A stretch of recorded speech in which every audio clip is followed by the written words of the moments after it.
デバイスの修理が必要ですか？無料診断を提供しています。ご自宅まで集荷、配達いたします。電話や移動は不要です。修理前にお見積もりをお送りし、承認いただいた場合のみ作業を進めます。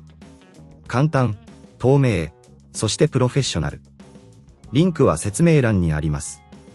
このチュートリアルでは、MSI GE66 レーダーのキーボード交換の手順を詳しく見ていきます。まず、必要な工具を準備します。ドライバーセット、ピンセット、そして静電気防止手袋を用意してください。N 最初に、ノートパソコンの電源を切り、バッテリーを外します。これにより、作業中の安全が確保されます。次に、底面のネジを外します。これらのネジは異なる長さがあるため、整理しておくと良いでしょう。N 底面カバーを外すと、内部にアクセスできます。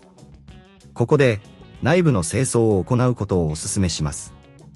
ホコリや汚れを取り除くことで、パフォーマンスが向上します。N 時に、キーボードを取り外します。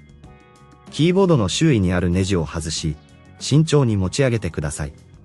ケーブルが接続されているので、無理に引っ張らないように注意が必要です。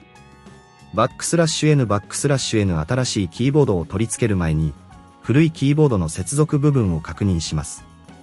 これが難しいと思われる場合は、ご自宅での集荷と配達サービスを提供していることを覚えておいてください。N 新しいキーボードを正しい位置にセットし、ケーブルを接続します。接続が完了したら、ネジで固定します。N 時に、底面カバーを元に戻します。外したネジを元の位置に戻し、しっかりと締め付けます。N 最後に、バッテリーを戻し、電源を入れてキーボードが正常に動作することを確認します。修理前の見積もり提供を希望される方は、ぜひご連絡ください。これにより、予想外のコストを避けることができます。